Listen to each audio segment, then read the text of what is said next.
Quel pays merveilleux j'ai traversé en aveugle. Et maintenant, au sommet, je vois, en définitive, quoi?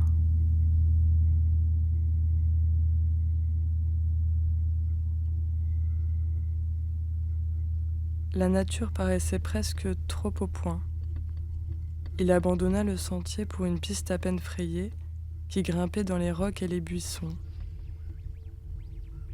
lorsque la rumeur vint frapper à son oreille.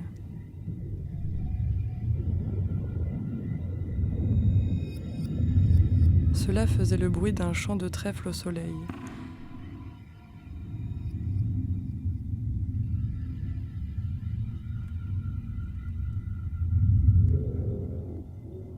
Machinalement, il leva les yeux, sachant bien cependant qu'aucune ligne télégraphique n'escaladait ces monts.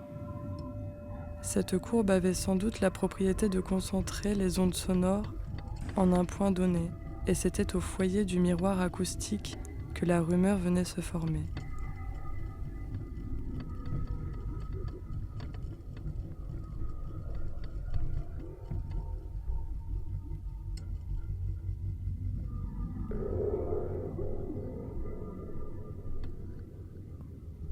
Cela venait de loin, par une série de ricochets, de réflexions, de très loin sûrement. C'étaient des voix, des chuchotements, des souffles, des bruits de pieds légers, des frottements d'ailes, un murmure vivant.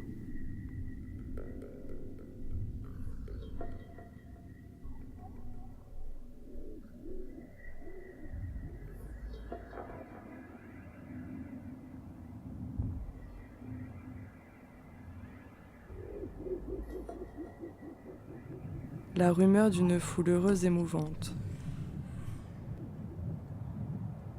Dans le coin d'un vaste hall, un microphone eût été logé, dont le récepteur fut là, invisible,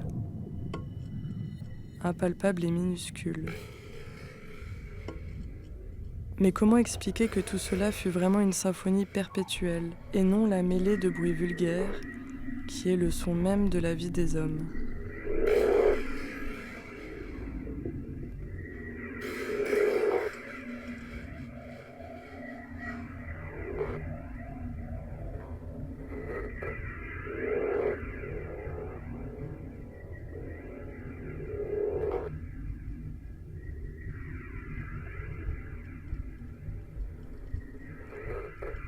Singulier spectacle que celui de cet homme, arrêté au bord d'une ravine, la main en conque autour de l'oreille.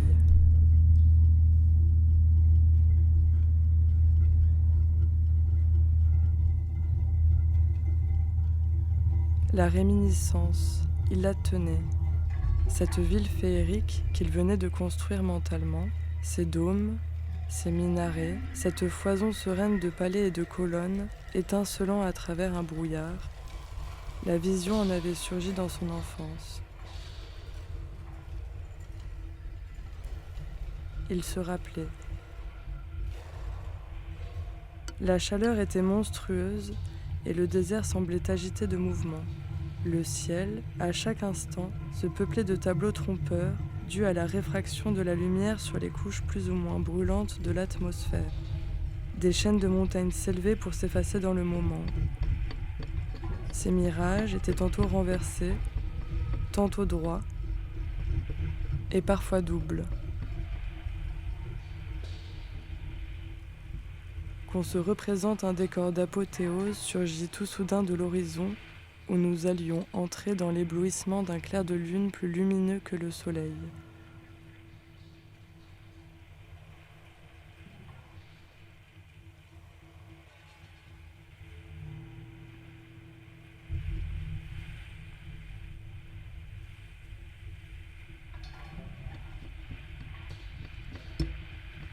Le plus piquant de l'affaire, c'est que cette ville illusoire était forcément le spectre d'une ville réelle. Mais le bon sens répugne à de telles conjectures, Et plutôt que d'admettre celle-là, nos savants compagnons préfèrent nier l'apparition et dire que la soif, la fatigue et le soleil nous avaient tous hallucinés. L'avènement de la lune le surprit au plus haut de la muraille. Il rampait le long du bord, au-dessus de la niche ronde, et se penchait pour écouter.